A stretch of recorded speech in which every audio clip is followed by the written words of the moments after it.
হিসাব করার জন্য। 3 নম্বর আমাদের নিজেদের কতটা জায়গা জমি আছে তা হিসাব করার জন্য। 4 নম্বর নিজেদের সম্পত্তির হিসাব রাখার জন্য।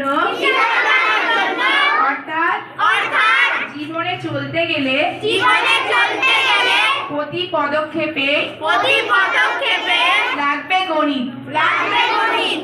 আচ্ছা, পরের কোশ্চেন, গণিতের হিসাব কিসের সাহায্যে করা হয় জানো?